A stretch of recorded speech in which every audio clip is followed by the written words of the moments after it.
Assalamualaikum dan salam sejahtera semua. Saya Dr. Jamilah Hanum Abdul Qayyum, pembantu profesor dan ahli psikologi klinikal daripada Universiti Islam Antarabangsa Malaysia. Hari ini saya akan berkongsi mengenai terapi kognitif tingkah laku atau dalam bahasa Inggerisnya Cognitive Behaviour Therapy atau akronimnya adalah CBT. Jadi saya akan menggunakan perkataan CBT dalam perkongsian saya bagi menerangkan apa itu terapi kognitif tingkah laku. CBT ialah satu bentuk rawatan psikologi yang telah terbukti berkesan untuk pelbagai masalah kesihatan mental.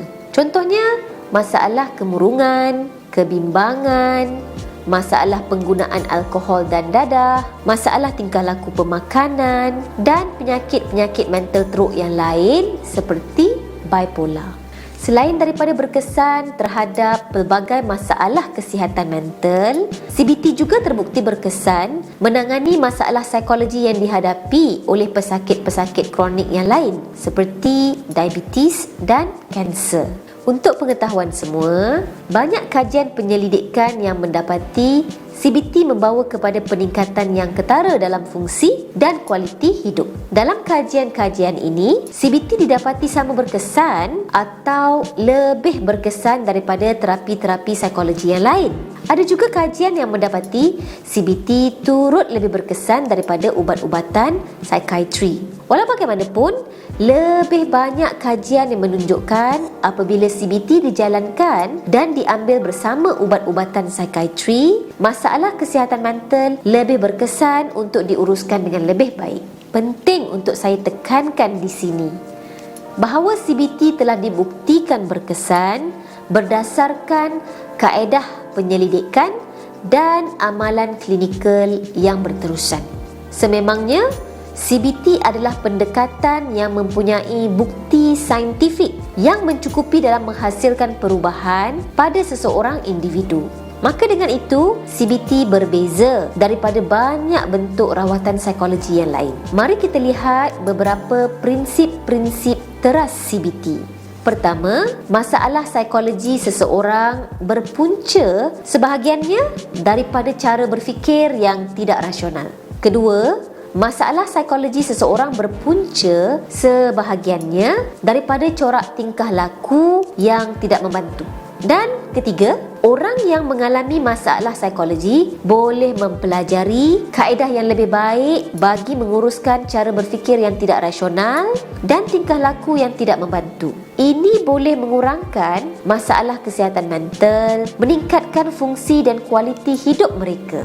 Seperti yang diberitahu, CBT melibatkan usaha untuk mengubah corak pemikiran yang tidak rasional. Ini kerana apa yang kita fikirkan akan mempengaruhi perasaan dan tindakan kita. Strategi mengubah corak pemikiran ini termasuklah: pertama, belajar untuk mengenali pemikiran Herod atau cognitive distortion seseorang yang menyebabkan masalah terjadi. Kemudian, nilai semula pemikiran Herod ini berdasarkan realiti agar ia boleh menjadi lebih rasional. Kedua, belajar untuk memahami tingkah laku dan motivasi seseorang dengan lebih baik. Ketiga, menggunakan kemahiran menyelesaikan masalah atau problem solving skill untuk menghadapi situasi-situasi yang sukar. Keempat, CBT turut mengajar kita untuk membangunkan rasa yakin dengan kebolehan dan kemampuan diri sendiri.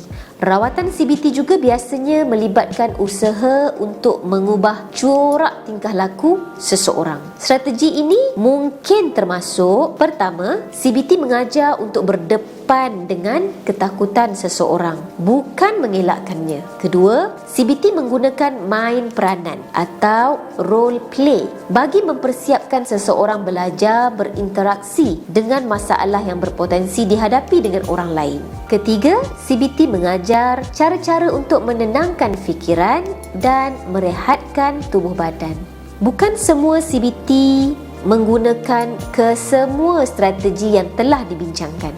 Sebaliknya, ahli terapi CBT dan pesakit atau klien akan bekerjasama dalam memahami masalah yang dihadapi bagi membangunkan strategi rawatan yang kolaboratif.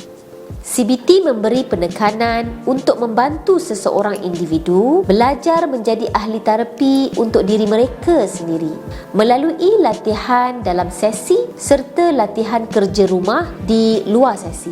Pesakit atau klien dibantu untuk mengembangkan kemahiran mengatasi, di mana mereka boleh belajar mengubah pemikiran tidak rasional, emosi yang tidak selesa dan tingkah laku bermasalah mereka sendiri.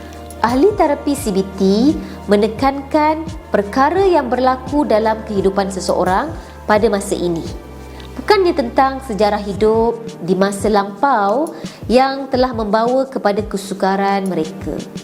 Walau bagaimanapun, sejumlah maklumat tentang sejarah seseorang diperlukan bagi lebih memahami masalah yang dihadapi. Tetapi tumpuan yang diberikan dalam sesi CBT adalah mengenai masa sekarang dan bagaimanakah cara yang berkesan untuk menghadapi kehidupan di masa ini dan juga di masa akan datang.